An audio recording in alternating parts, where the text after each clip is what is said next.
Hi there, welcome to Renegade Faith. Today's message is titled Grit and Grace. And today I want to tell you why your rough background is actually your greatest asset.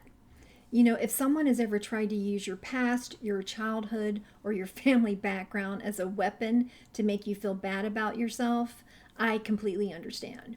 You know, I have love and I cover in love when that happens, but I do know that there's a lot of people in my life, in my past, they get stuck in the past. They only see you when you were 16 or 15, and it's always, do you remember when? Or they try to make you feel bad about this or bad about that. You know, I don't know what your rough background is. I know what mine is, and I know that God, he brought me out of it, and I know that he can bring you out of it as well. So, you know, whether you've been down in it with in the darkest, deepest, darkest with a divorce, and the guilt that carries, if you are struggling with or have struggled with alcoholism or drug abuse or prescription drug abuse or depression, and you've brought yourself out of it, like you've stepped from the dark to the light, God can use that. That is your greatest asset,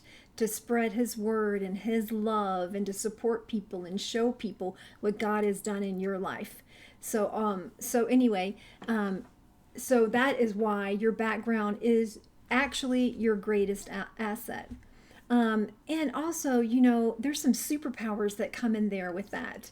You know, when you've been through it, one of your first superpowers is resilience. Why? Because people with grit know exactly how to rebuild. You know, you might lay down for a day and cry a little bit, feel sorry for yourself, but you get back up and you learn how to rebuild, and you understand that you're not going to rebuild overnight. You know, if you're in something that you've built in your life like 20, 30, 40, 50, 60, 70 years, you're not going to rebuild it in an hour or a week or a month even. You know, it's going to take time. So people with grit know how to rebuild. You get in there and you look at how strong you actually are, and you don't listen to those lies in your head that you're not good enough. Your superpower number 2 is truth seeking. You know, when you grow up around a lot of chaos, you develop a bulletproof radar for lies, and you value authenticity over everything.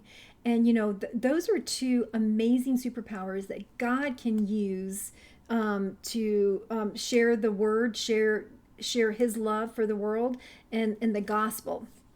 I mean, look at David and look at Esther and look at Joseph. God chose people from complicated, hidden places to do his greatest work. I mean, how exciting is that? So, you know what? It's just time for you to start rewriting the enemy's narrative and stop looking for that human validation. In Romans 8:39, it says, absolutely nothing can separate you from the love of God. Whatever your past is, whatever you've been through, don't carry that shame, and it does not separate you from God. You're not hopeless. You're not hidden. You're not forgotten. Let God use all your imperfections. It's those imperfections that set you apart, and that is your God-given superpower.